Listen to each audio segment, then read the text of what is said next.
Muteti wa chama cha Wiper Patriotic Front Kiloni mbunge cha Kibwezi West James Mbaluka ni wakosea kiko cha wathandatu huyu cha kuvithukiwa kwa ateti mangaliko ya ulini maofisa ma polisi na kuikiwa nzeve ya kwiticha metho ivamwe na isesi kavindani kala meulika Kiloni mbunge cha Kikuyu kuikunia maleve aiweta kini kutata kukilithia aki ya kunena kuingaliko ya ulii kwenana na katiba ka Kenya ainena kavindani kachathi cha kanisa wa Full Gospel Church musiene wa Kibwezi kaunti ya Makueni. Mbalukani wawete tambia ye yumanitwe na President William Ruto kwithiwa na wia wa kwasya kivila cha president kumana na ulusani na wangangania wa mali ya NND ula wende serikali yake kuvaluka kwa mivya ya kisomo na uiti vamwe na kutumia maofisa ma polisi kuteka nyara na kuwa Kenya alame ulea na utongoi wake muthuku. Onesmus Chalo ena mauvu. Mutongo ina muteti wa chama cha Wiper kuma Kiloni mbunge cha Kibwezi Othiloni waswe James Mbaluka na wakoswa na kuma ne akiko che vithukia angaliko yole lena atoseni maofisa ma polisi kavindani kalama na atwaisi ndambuka yo yake uteti kwa Kikuyu kaunti ya Kiambu aina ne nthini wa chathi chothe kanisa wa Full Gospel musini wa Kibwezi Mbaluka no aweta kana kutumika na kwa maofisa Moses iko vengi sangaliko yole kuma ni na wiyola na President Ruto wa kwasya kivila kyo nyumbani munene ula ukite sijana tuliona vile watu wamepanga kufanya siasa kwa vita, ni kweli, kwa risasi na kwa bullets. Nchi yetu inaharibika hapo inaharibika. Sasa hapo ndio tunachanganyikiwa kwa sababu hiyo nafasi inahitaji watu, na hao watu ambao wanaenda kwa hiyo nafasi wanahitaji maombi, na sisi wote hatuwezi enda kwenye hiyo safari. Kwa hiyo nilikuwa pia nimwambie mtumishi wa Mungu leo kwamba siku nilikuja hapa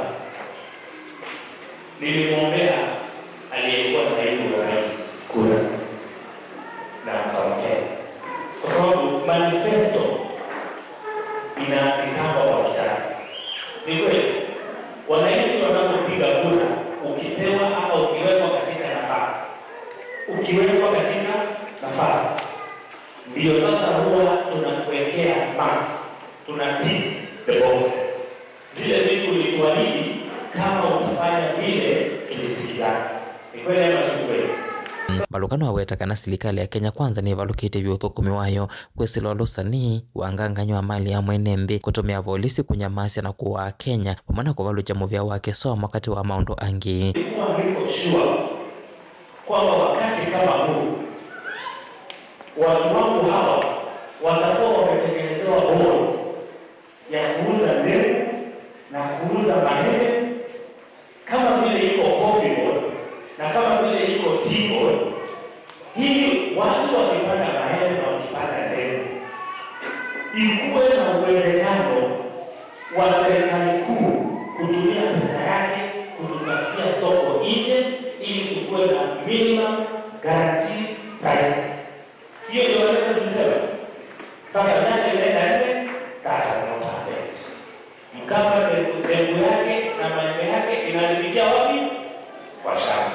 Mbaluka no aweta kana vai kulela kirito nicho cha kwenu cha President Ruto wala aweta kana kirito cha ngaliko yolei ni kuikiria Ruto na wenuka na Kalonzo no waliko tongo ni wanthi ya Kenya nyumbani munene wala ukite.